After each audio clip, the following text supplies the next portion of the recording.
Welcome to American Ambition, a history podcast about plans, hopes, and visions for the future of the United States.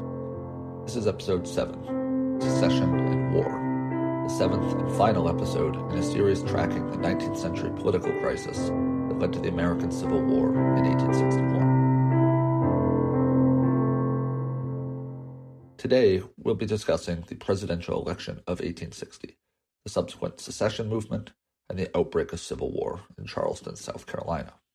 John Brown was executed on December 2nd, 1859, and the regional tensions exposed by his raid showed no signs of dying down anytime soon. As Congress descended into acrimonious accusations and bickering, more and more legislators bore weapons on the House floor. A pistol fell from a New York congressman's pocket in the middle of a speech, and the House nearly descended into chaos as other representatives believed he had intentionally drawn it. South Carolina Senator James Hammond quipped, quote, "The only persons here who do not have a revolver and a knife are those that have 2 revolvers." Tensions remained high when only 5 months later, representatives from the Democratic Party met in Charleston, South Carolina, to nominate a presidential candidate. Their current president, James Buchanan, was not seeking re-election, which in theory left the field wide open for one of the party's rising stars. In reality, the Democrats' attempt to nominate a candidate were merely a prelude to the internal conflict that was about to engulf the nation. Stephen Douglas was the natural candidate to take up the baton, but over the course of the last 3 years, he had earned the fatal enmity of the Buchanan administration and its allies among the Southern Democrats. Last episode, we talked about the violence in Kansas, the competing free and slavery governments, and the conflict between the free soil majority of settlers and the pro-slavery minority that used a good bit of fraud and violence to hold on to the reins of power. We dropped the Kansas thread to talk about Dred Scott and John Brown, but I need to pick it up again for a moment to explain Douglas's predicament. You see, when pro-slavery Kansas applied for statehood under their pro-slavery constitution, known as the Lecompton Constitution, for their state capital, Buchanan and pro-slavery Southerners were only too happy to admit them. Douglas objected, however. It was plain to anyone who cared to see that the Lecompton Constitution did not accurately represent the people of Kansas, and that it was a product of fraud and violence. This was not popular sovereignty, Douglas argued. This was not the will of the people. It was a farce. Thanks to Douglas's opposition, Kansas remained a territory, and for blocking the admission of this new slave state, he earned the hatred of many of his Southern comrades. This was not all, however. Douglas had argued during a series of debates with one Abraham Lincoln that the Dred Scott decision need not mean slavery would overrun the territories. Douglas pointed out that slavery could not thrive without laws that enforced it, the slave codes we talked about in our first episode, laws that impose all manner of restrictions on enslaved people in order to keep them enslaved. If settlers of a territory refused to enact such laws, he argued, slavery could never take hold, and as a result, a territory could be de facto free, even if slavery was permitted by law. This was a rather alarming prospect to pro-slavery Southerners who did not enjoy Douglas's efforts to craft a way for Northern radicals to circumvent their Dred Scott decision. And so when delegates from the Deep South arrived in Charleston, they brought 2 demands. A federal slave code be enacted for all the territories, and under no circumstances would the traitor Douglas be their nominee. The demand for a federal slave code was a bridge too far for Northern Democrats. They did not all have the privilege of running for election in avidly pro-slavery districts. The Republican Party had been making gains across the North, and the Democrats were still recovering from the beating they had taken following the Kansas-Nebraska Act. But Southerners were insistent. Quote, "We are in a position to ask you to yield," declared Alabaman William Lowndes Yancey, leader of the fire-eater secessionists. "What right of yours, gentlemen of the North," he asked, "have we of the South ever invaded? Ours are the institutions which are at stake. Ours is the property which is to be destroyed. Ours is the honor at stake." Men like Henry Payne of Ohio were having none of it, however. To impose a slave code would be to give up on the idea of popular sovereignty, the principle that slavery could be worked out by territorial settlers democratically.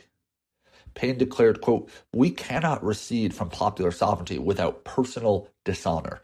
Never, never, never, so help us God," unquote. In the end, neither side blinked. When the convention passed a platform with no slave code, 50 delegates from the Deep South walked out. The remaining delegates were unable to muster a two-thirds majority to nominate anyone, even after 57 votes. A second convention was called for June, this time in Baltimore, but little changed.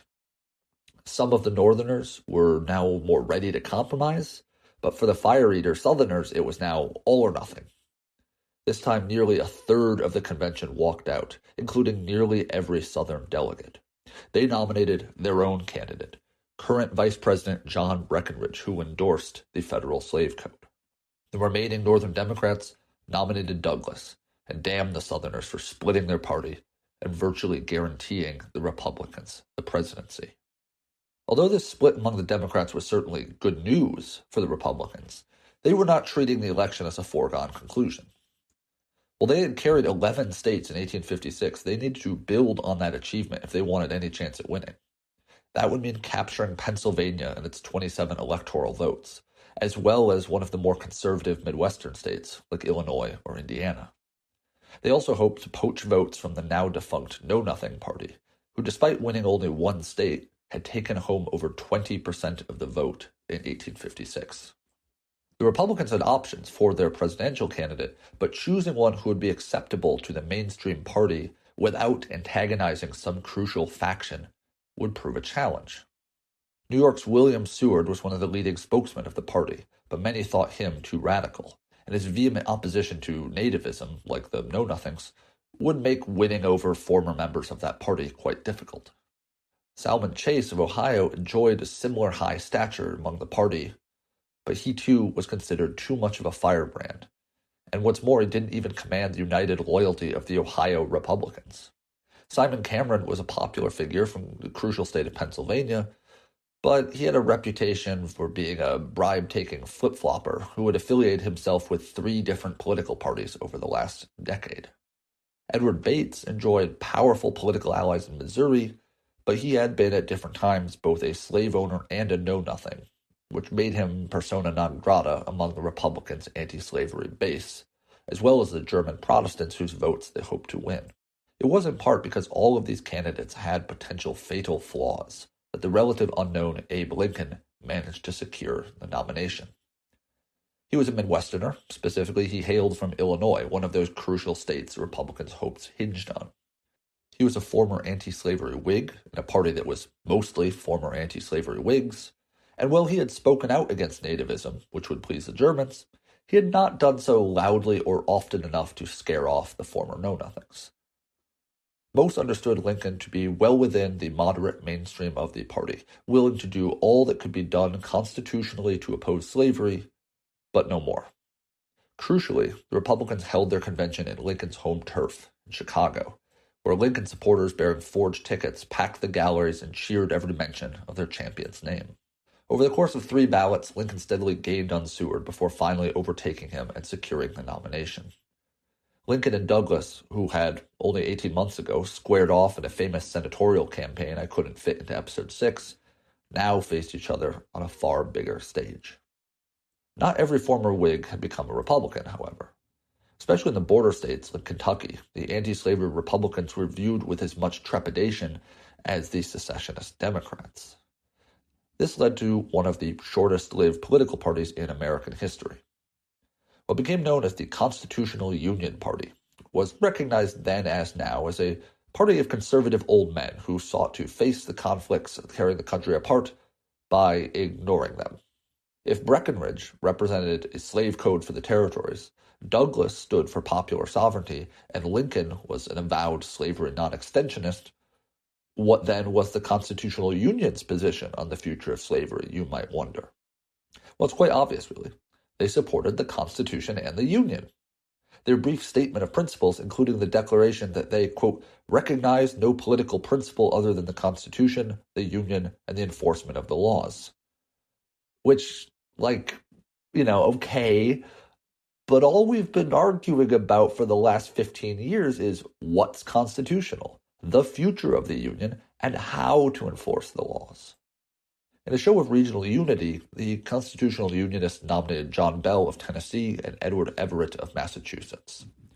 While people at the time mocked them as a bland party that had no real positions, they did win several Upper South states, a reminder that even as the secessionists licked their chops, there were a great many Southerners who remained committed to the Union.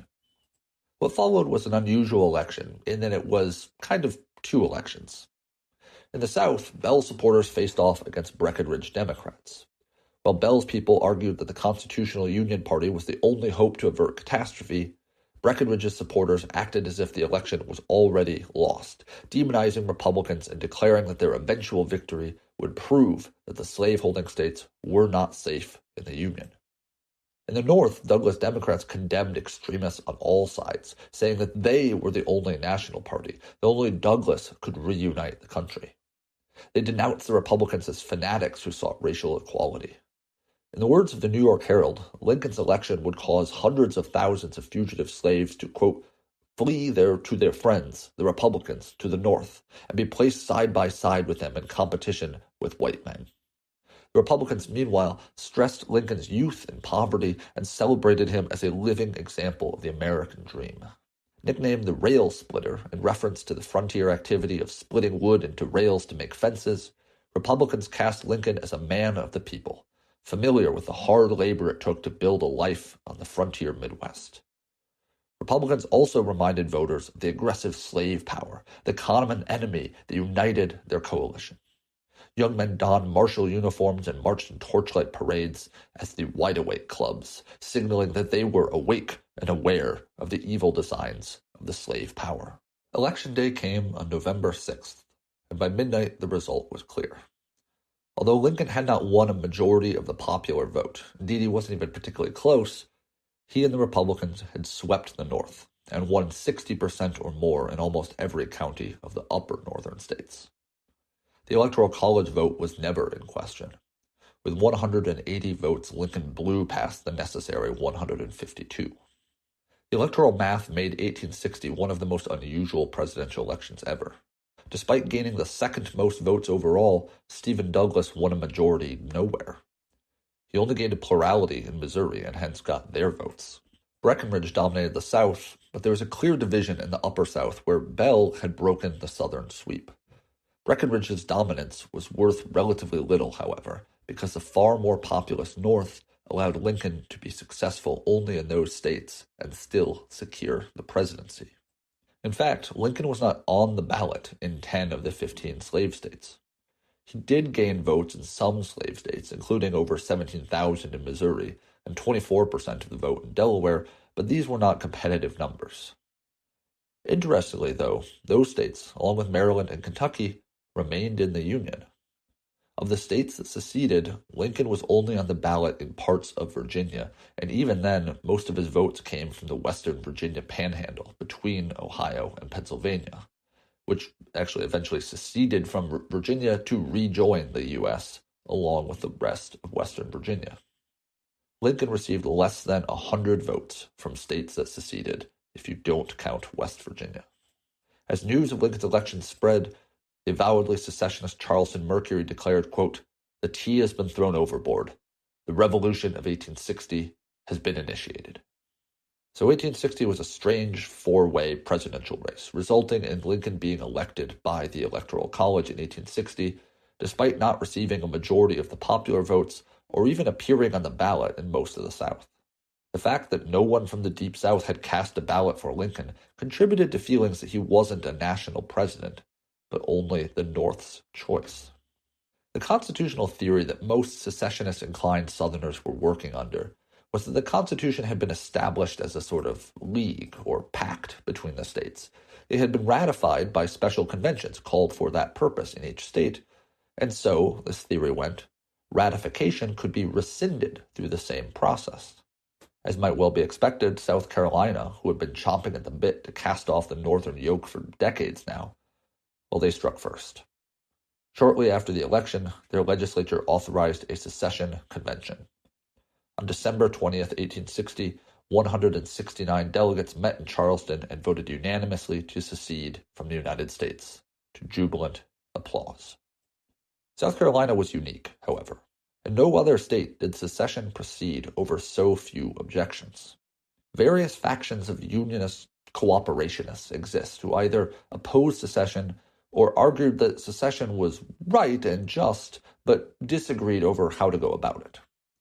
Some cooperationists wanted secession as soon as possible, but believed that coordinating secession between individual states would send a stronger message. Others favored sending the incoming Lincoln administration an ultimatum, demanding their complete capitulation, and only once that was rejected should they secede. The most conservative cooperationists favored waiting until the Republicans committed some quote-unquote overt act that violated the South's honor or safety before proceeding with secession. But while all of these factions, as well as some pockets of genuine Unionists, existed with varying degrees of strength throughout the Deep South, nowhere were they strong enough to meaningfully slow the pace of secession. Following the Christmas holiday, Mississippi seceded on January 9th.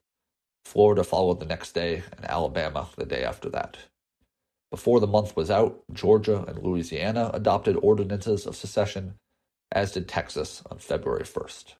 With that, 7 states of the Deep South began planning a new nation, the Confederate States of America, with its capital in Montgomery, Alabama. Once the die was cast for secession, the various cooperationists inevitably fell into line. Secessionists disagreed about whether all this constituted a revolution. Some, not necessarily convinced of the constitutionality of secession, used the principle of revolution to justify their actions, that every state had a right to overthrow tyrannical government, and that was what the southern states meant to do. But in the eyes of many rebel leaders, and those of the historian, this was clearly a counter-revolution, waged preemptively to ward off the radical changes the rebels feared would otherwise occur. As Rebel Secretary of State Robert Toombs put it in an announcement to foreign nations, the southern states had sought, quote, to preserve their old institutions and prevent, quote, a revolution that threatened to destroy their social system. When the rebel government met to adopt a constitution, they more or less copied the U.S. Constitution word for word, only changing a couple of key provisions, mostly to explicitly protect slavery. Clearly, they were in the business of creating a more perfect American Union, to their eyes at least, and they did not intend to throw out everything and start from scratch. There were defenders of secession north of the Mason-Dixon line, but they were few and far between. Most thought secession was, in Lincoln's words, the essence of anarchy. Even President Buchanan, who used his last State of the Union address to encourage the Republicans to please capitulate to every Southern demand, even he thought that secession was impossible. Secession would ruin the Union, Buchanan argued. Quote, our 33 states may resolve themselves into as many petty, jarring, and hostile republics. By such a dread catastrophe, the hopes of the friends of freedom throughout the world would be destroyed. Our example for more than 80 years would not only be lost, but it would be quoted as conclusive proof that man is unfit for self-government. Lincoln agreed with this sentiment, writing that the, quote, central idea of opposing secession, quote, is the necessity of proving that popular government is not an absurdity. Although both Lincoln and Buchanan agreed that secession was illegal, they differed critically on what could be done about it. While Lincoln would interpret his oath of office, charging him to preserve, protect, and defend the Constitution, as granting him the responsibility and power to prevent the dissolution of the country, Buchanan believed that because the Constitution did not explicitly grant him the power to halt secession, he had no authority to do so. This was critical because for a quarter of a year between November 1860 and March 1861, Buchanan remained president despite the recent election of Lincoln. 3 of Buchanan's cabinet ministers, about half the body, resigned and joined the rebels. In his last days on the job, Secretary of War John Floyd attempted to have over 100 heavy cannons transferred from Pittsburgh to arsenals in the southern states, orders that were thankfully countermanded. Republicans ridiculed Buchanan's weak-willed response. William Seward joked that, according to Buchanan, quote, no state has the right to secede unless it wishes to, and it is the president's duty to enforce the law unless someone opposes him. Throughout all of this, some Republicans begged Lincoln to issue a statement to mollify the rebels, but Lincoln refused. His position on slavery, his desire to curtail it as far as was constitutional and no further, was on the record, he said. Nothing could be gained by repeating himself, nor would he backtrack on the policy by which he had just won election fair and square. As of February 1861, however, more slaveholding states remained in the Union than out of it. If it came to war, and the jury was still out on whether it would, the rebels would be hopelessly outnumbered and outgunned.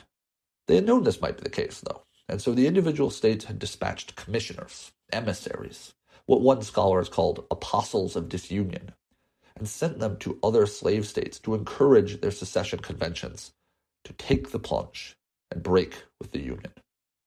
Dozens of these commissioners were appointed across the South. They're often men of learning or influence, sometimes judges or lawmakers, and usually had some ties of birth, marriage, or education to the state to which they were dispatched. Their job was to evangelize secession to the lawmakers and representatives of other slaveholding states. I want to talk at some length about these commissioners and what they said when they went to convince their fellow Southerners to rebel in early 1861. I want to talk about them because they offer us some of the best insight into what motivated secession. What were white Southerners thinking when they rebelled in 1861? We might ask, in general, how do we know things about the past? More specifically, how do we know what people thought and felt? Part of the job of being a historian is trying to uncover that, to reconstruct people's thinking using what they left behind. One common source, the one we'll be looking at here, are people's written words. Now, these can be very useful because writing is fairly easy to preserve and it's not prone to the vagaries of memory. But it does have some real downsides. People may lie. People have biases. People may not write about the things that the historian is interested in studying. And so we have to read sources critically.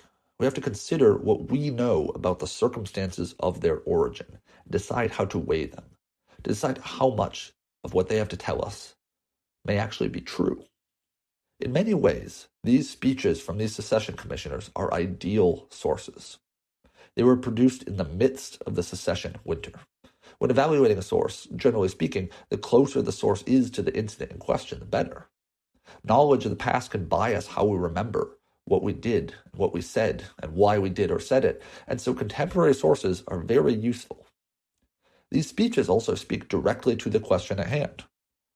Why did these Southerners believe secession was necessary? That's actually their whole point, of course, to convince other states to also secede. There's no need to tease out what the author is saying about secession and rebellion because their whole point is to say it in the plainest possible terms. A third feature of these sources, along similar lines, is who they're addressed to. These speeches are addressed to fellow leaders in slaveholding states, potential comrades that the speakers hope to win to their side. This is useful because the speakers believe themselves and their audience to share fundamental interests, and so again, they can be straightforward and clear about what they are doing, why they are doing it, and why they think their audience of fellow white Southerners should join them. Finally, we have an abundance of these speeches. There were dozens of commissioners dispatched to multiple states. Therefore, if similar themes and topics appear in many of these speeches, we can be confident that these were important motivating reasons for the secession movement as a whole. All of this is not to say that these are infallible as historical sources, just that they have many of the strengths and few of the weaknesses that you could hope for in a written historical source. Why am I going on about this, you may wonder?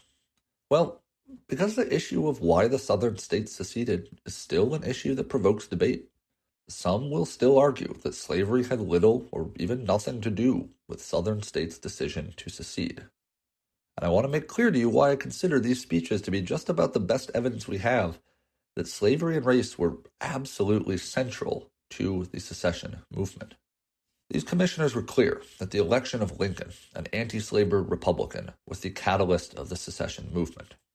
In the words of John Archer Elmore, Alabama's commissioner to South Carolina, the election of Lincoln was, quote, an avowed declaration of war upon the institutions, the rights, and interests of the South. William L. Harris, Mississippi's commissioner to Georgia, agreed, saying that the election made clear that the North was, quote, more defiant and more intolerant than ever before. He went on to explain, quote, they have demanded, and now demand, equality between the white and Negro races under our Constitution, equality in representation, equality in the right of suffrage, equality in the honors and emoluments of office, equality in the social circle, equality in the rights of matrimony. He continued, quote, "Our fathers made this government for the white man, rejecting the Negro as an ignorant, inferior, barbarian race, incapable of self-government and not, therefore, entitled to be associated with the white man on terms of civil, political, or social equality." In short, said Harris, Lincoln's administration meant, quote, "freedom to the slave, but eternal degradation to you and us."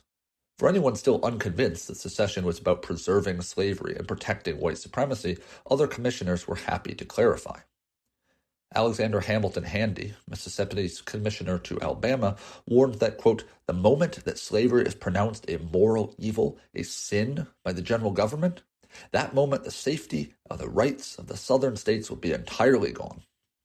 James L. Orr, South Carolina's commissioner to Georgia, declared that racial civil equality would be a travesty, saying that South Carolina would, quote, "never would submit to such equality at the ballot box and jury box and the witness stand," unquote. John McQueen was a South Carolina congressman who resigned his seat to go preach the gospel of secession in Texas. As he departed, he addressed some Virginians in Richmond, telling them that they must choose, quote, "between an association with her southern sisters and the dominion of a people who have chosen their leader upon the single idea that the African is equal to the Anglo-Saxon, and with the purpose of placing our slaves on a position of equality with ourselves and our friends." For their part, he later told some Texans, South Carolina would never accept the, quote, "abolition of slavery and the elevation of our own slaves to an equality with ourselves and our children." Now, we really must thank Stephen Fowler Hale, the commissioner from Alabama to Kentucky, because he wrote a letter to Kentucky Governor Beriah Magoffin where he really pulled no punches. Lincoln's election, he said, is, quote, "nothing less than an open declaration of war. For the triumph of this new theory of government destroys the property of the South, lays waste her fields, and inaugurates all the horrors of a San Domingo servile insurrection, consigning her citizens to assassinations and their wives and daughters to pollution and violation to gratify the lust of half-civilized Africans," unquote. He went on, quote, "the slaveholder and the non-slaveholder must ultimately share the same fate. All be degraded to a position of equality and see our sons and daughters in the not-distant future associating with free Negroes on terms of political and social equality." Hale concluded, quote, "If we triumph, vindicate our rights, and maintain our institutions, a bright and joyous future lies before us. If we fail, the light of our civilization goes down in blood. Our wives and little ones shall be driven from their homes, and the dark pall of barbarism must soon gather over our sunny land. Alabama most respectfully urges upon the people and authorities of Kentucky the startling truth that submission or acquiescence on the part of the Southern states at this perilous hour will enable black Republicans to redeem all their nefarious pledges and accomplish all their heinous ends," unquote. Now, what was the point of reading you all that racist vitriol? Well, to illustrate that when secessionists departed to go convince other states to join them in rebellion, they argued that the slave states must secede because Republican victory meant the end of white supremacy, and that the consequences of the downfall of white supremacy would be horrific. They outlined three main threats to white Southerners. The first was racial equality, the idea that they would be, quote-unquote, degraded to the level of slaves, or that their slaves would be brought up to, quote-unquote, equality with white people. Whether white people went down a rung or black people came up it really mattered not. Equality with their slaves was an unspeakable insult. The second threat was that of race war, that the South would look like the French colony of Saint-Domingue, overrun by former slaves intent on taking their violent revenge.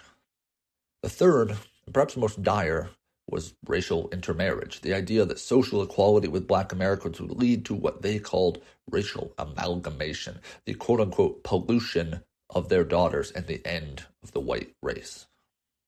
When secessionists went abroad to spread their gospel in the winter of 1861, they carried a message of racial apocalypse.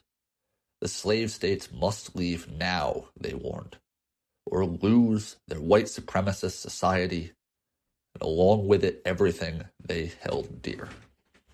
As a brief coda, I want to mention an incident from the very end of the Civil War, to highlight why I think it's important to keep in mind the centrality of racial fear to the secessionist cause.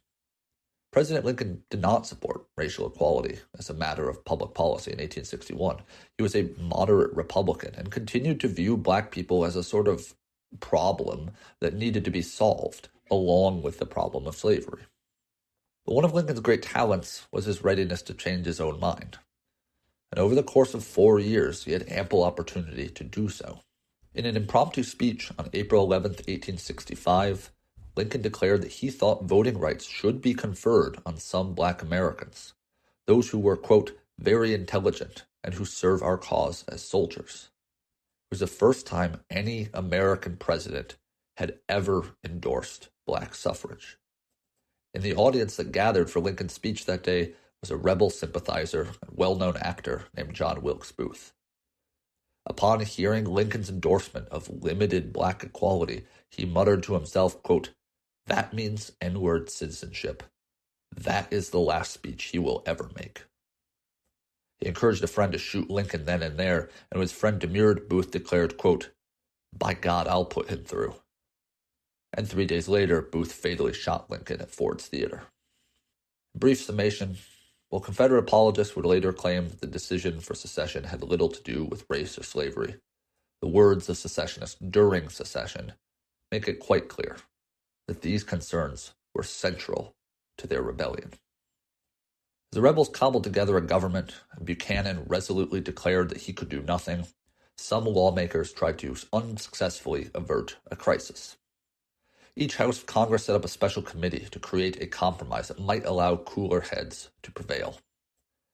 The Senate's Committee of 13 produced a package commonly known as the Crittenden Compromise, after a Kentucky senator who was the main driver behind it.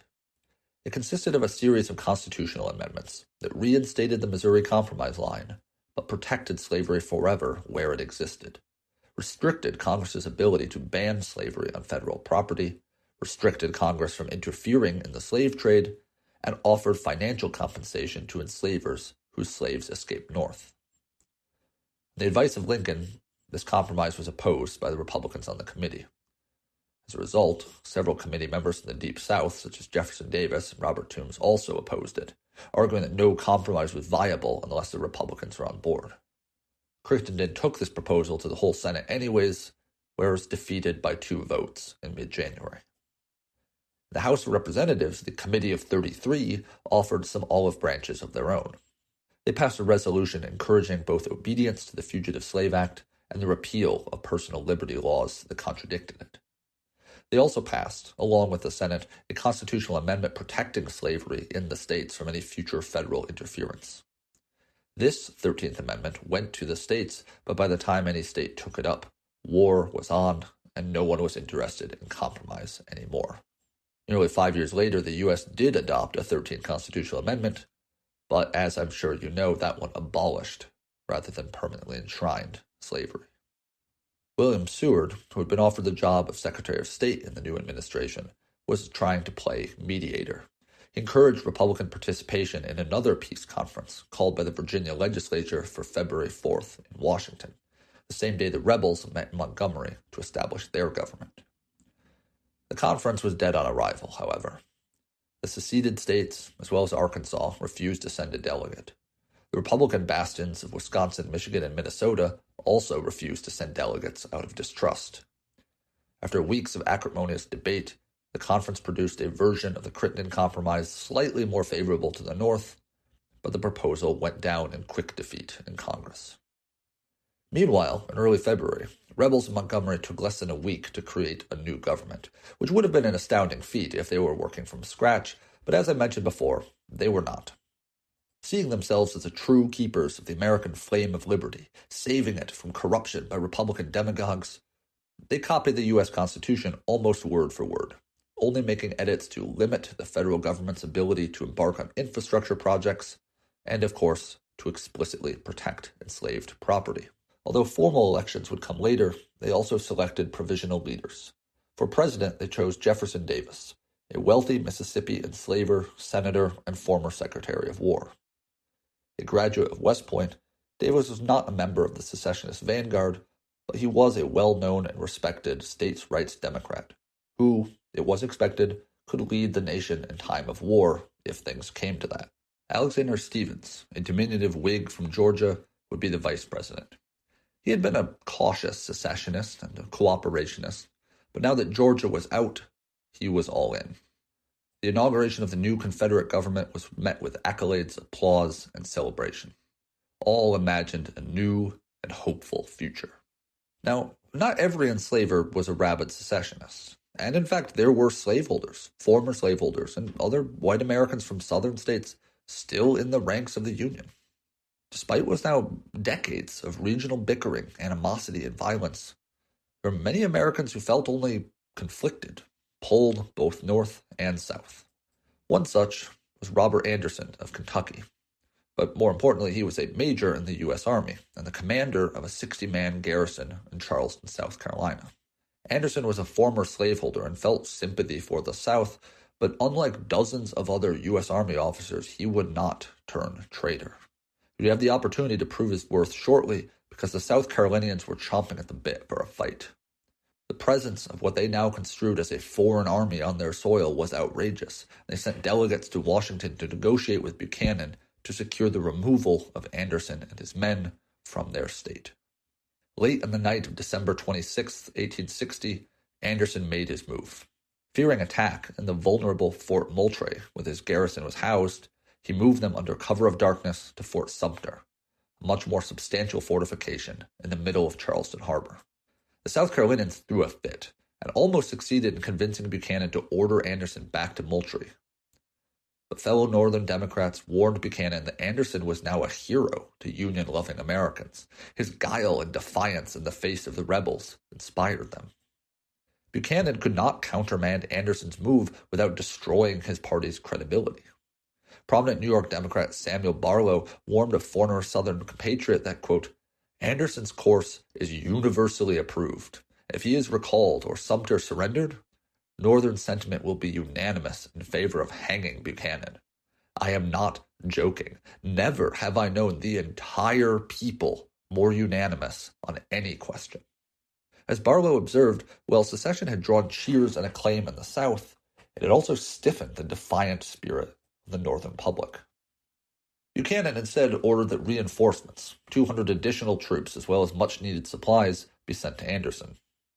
In an effort to minimize the provocation to the Southerners, General-in-Chief Winfield Scott sent the Star of the West, an unarmed merchant ship. Word of the ship's purpose leaked, however, and when she appeared outside Charleston Harbor in January 1861, the South Carolina militia opened fire with artillery. This could have been the start of a war, but Star of the West had no guns of her own and quickly retreated, while Anderson, who did have guns he could have used but was unaware of the purpose of the Star of the West, well, he was unwilling to start the war by his own order, and so stayed his hand. It had been a near thing, but still, no one beyond the most radical fire-eaters wanted war. On the rebel side, other states scolded South Carolina for being reckless, embroiling them in a fight before they had their house in order. On the northern side, it was still far from clear that the rebels really meant what they said. Perhaps this would all turn out to be a bigger nullification crisis, and the so-called Confederacy would evaporate once tempers cooled. When Lincoln assumed the presidency in early March, this standoff remained in place, and the great question of civil war was still unanswered. In his inaugural address, he took a firm but conciliatory stance. He was not the monster his enemies made him out to be, but neither would he concede the principles on which he had fairly sought power and won just because Southerners rattled their swords. He repeated that he had no right or inclination to interfere with slavery where it already existed, and refused to concede any breach in the Union. Quote, I hold that in contemplation of universal law and of the Constitution, the union of these states is perpetual. Perpetuity is implied, if not expressed, in the fundamental law of all national governments. Speaking to Southerners' compact theory of the Constitution, Lincoln asked, quote, "If the United States be not a government proper, but a contract merely, can it be peaceably unmade by less than all the parties that made it? One party to a contract may violate it, break it, so to speak, but does it not require all to lawfully rescind it? The rebels need not fear unwarranted violence," he announced, but neither would he allow the Constitution and the laws to go unenforced. Quote, "There needs be no bloodshed or violence, and there shall be none unless it is forced upon the national authority," he declared. Quote, "In your hands, my dissatisfied fellow countrymen, and not in mine, is the momentous issue of civil war. The government will not assail you. You can have no conflict without being yourselves the aggressors. You have no oath registered in heaven to destroy the government, while I shall have the most solemn one to preserve, protect, and defend it." Finally, he ended with an appeal to patriotism and peace that remains part of the American canon to this day. Quote, "I am loath to close. We are not enemies, but friends. We must not be enemies. Though passion may have strained, it must not break our bonds of affection. The mystic cords of memory, stretching from every battlefield and patriot grave to every living heart and hearthstone all over this broad land, will yet swell the chorus of the Union, when again touched, as surely they will be, by the better angels of our nature." Lincoln insisted that he would not attack the rebels unprovoked, but neither would he let Major Anderson and the Sumter garrison starve. And starve they would sooner rather than later. Upon taking office, Lincoln learned that Anderson estimated he would be out of supplies in 6 weeks, meaning the president would have to do something by mid-April. 6 of Lincoln's 7 cabinet members opposed sending reinforcements. Some thought giving up Sumter would be a wise conciliatory move to show the Southerners that they truly meant no harm.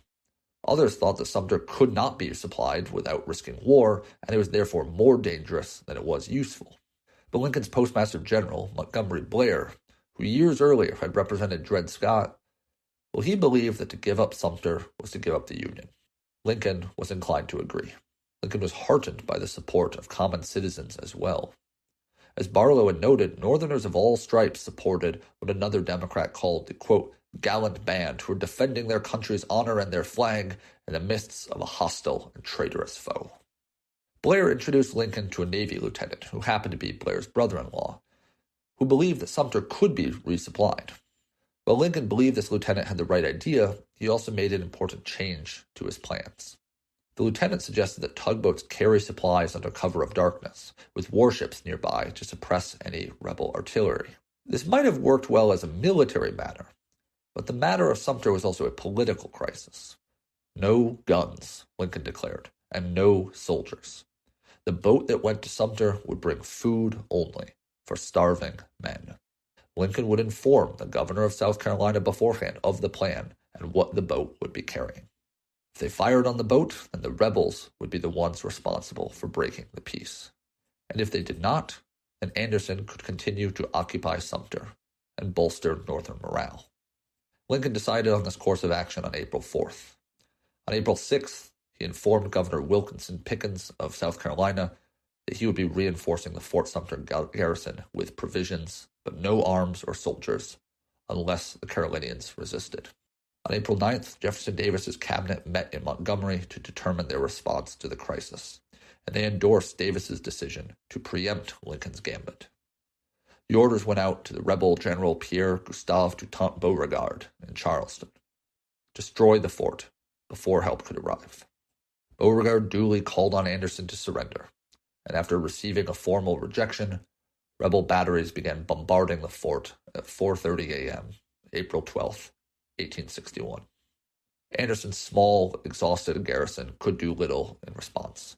After enduring a day of bombardment, Anderson determined that he had satisfied his honor and was under no obligation to recklessly sacrifice his men's lives. He surrendered. The only casualties came during an accidental explosion while firing a salute as the Stars and Stripes were lowered. So here we have it, the Civil War. On April 15th, the day after Anderson's surrender, Lincoln issued a call for 75,000 soldiers to put down the rebellion. The country was filled with patriotic ardor. The governors of Indiana and Ohio demanded that Lincoln increase their quotas of troops to accommodate their patriotic citizens. Quote, "I look in awe on the national movement here in New York and all through the free states," wrote New York diarist George Templeton Strong. In Columbus, a daily newspaper was a touch more savage. Quote, "All squeamish sentimentality should be discarded, and bloody vengeance wreaked upon the heads of the contemptible traitors who have provoked it by their dastardly impertinence and rebellious acts." In many of the slave states that remained in the Union, however, the prospect of military invasion of the South by a Republican administration seemed to prove every dire warning true. John Bell, the constitutional Union candidate, spoke in Nashville and denounced Lincoln and the, quote, "unnecessary, aggressive, cruel, unjust, wanton war which is being forced upon us." The governors of 6 of the 8 remaining slave states informed Lincoln that they would send no soldiers to the national cause. In North Carolina, one disappointed Unionist rued Lincoln, quote, "He could have adopted no policy so effective as to destroy the Union. Lincoln has made us a unit to resist until we repel our invaders or die." Within 2 days, the Virginia Convention voted to secede, although even at this late hour, the move was far from unanimous. Nearly 50% of the convention voted against secession. Arkansas called a secession convention, but by the time they assembled in early May, the governor had already seized multiple federal arsenals. The official tally of the secession vote on May 6th was 69-1. After moderates in North Carolina saw that they were outnumbered, they agreed to a unanimous vote in favor of secession on May 20th. Tennessee was the last to go, following a referendum on June 8th, but by that point the state had already been in an effective military alliance with the rebels for weeks. With the addition of these 4 states to the original 7, the so-called Confederacy nearly doubled its population and more than doubled its industrial capacity. Nothing was guaranteed, but this was a far more viable position for the rebels. With hindsight, we know that this was the last of the secessions. That left 4 slave states still in the Union, most of which threatened secession at one point or another. Little Delaware was the only one that did not. That said, despite owning less than 2,000 enslaved people who accounted for less than 2% of the state, Delaware also never took Lincoln up on any of his offers of compensated emancipation. Maryland proved particularly problematic because if it joined Virginia in leaving, it would have left the national capital dangerously isolated. As Massachusetts soldiers rushed south to answer Lincoln's call to war, they transferred trains in Baltimore on April 19th. Pro-secessionist mobs attacked the newly enlisted soldiers, who fired back, leaving 12 civilians as well as 4 soldiers dead, and scores of wounded among both parties. Unable to risk losing Maryland, Lincoln ultimately suspended habeas corpus in the state and employed the army to prevent the secession convention from meeting. Kentucky declared neutrality officially, but behind the scenes, the secessionist governor was consistently stymied by a Unionist-inclined legislature. Lincoln tiptoed carefully around the state, worried that to lose Kentucky would mean the rebels would have an easy route to invade the Midwest. Ultimately, though, secession sympathy ran high in some parts, but rebels did not enjoy statewide popularity, and a rebel invasion during the war that attempted to rally Kentucky to the cause was a failure. Missouri was a powder keg, filled with pro-slavery Southern transplants and pro-Union St. Louis Germans. The Show-Me state experienced a good bit of murder, counter-murder, bushwhacking, and guerrilla assassination. In 1863, a brutal rebel guerrilla leader named William Quantrill attacked and burned Lawrence, Kansas once again, killing 150 civilians. In response, Union General Thomas Ewing evicted everyone from 4 counties in Missouri along the Kansas border and then burned everything, functionally depopulating a good chunk of the western part of the state. Missouri during the Civil War was not somewhere you wanted to be. But that was all still in the future.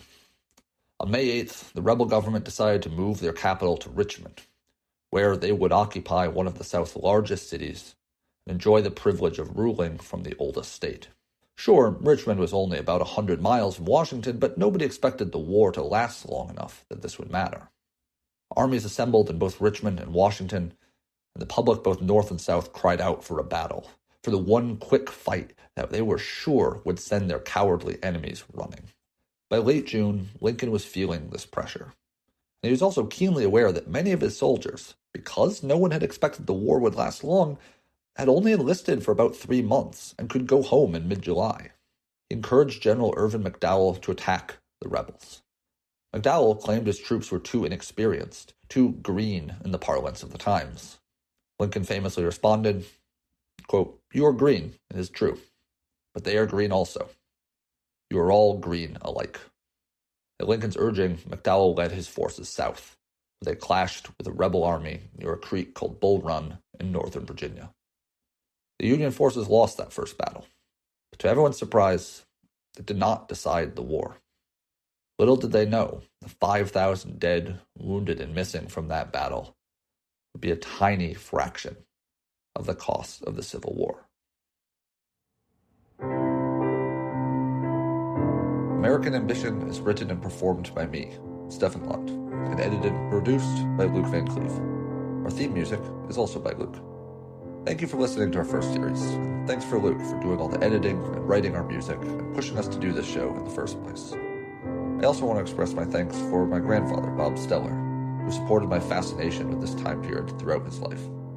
This first series was developed from lectures I wrote for an adult education class I led with Bob's encouragement. I miss him, as does everyone that knew him. One last bit of good news, this isn't really our last episode of the series. Luke and I recorded a conversation about this first series that will release as an 8th episode soon. We invited our friend and fellow history lover Eric to participate as well, and I hope you'll find the episode as fun to listen to as it was for us to make. After that episode drops, we'll be taking a bit of a break as I finish up our next series, which will cover the American Civil War itself, recapping some of what we talked about in this episode and going all the way up to the surrender at Appomattox 4 years later. Keep an eye out for that later this year, and thank you again for listening to American Ambition.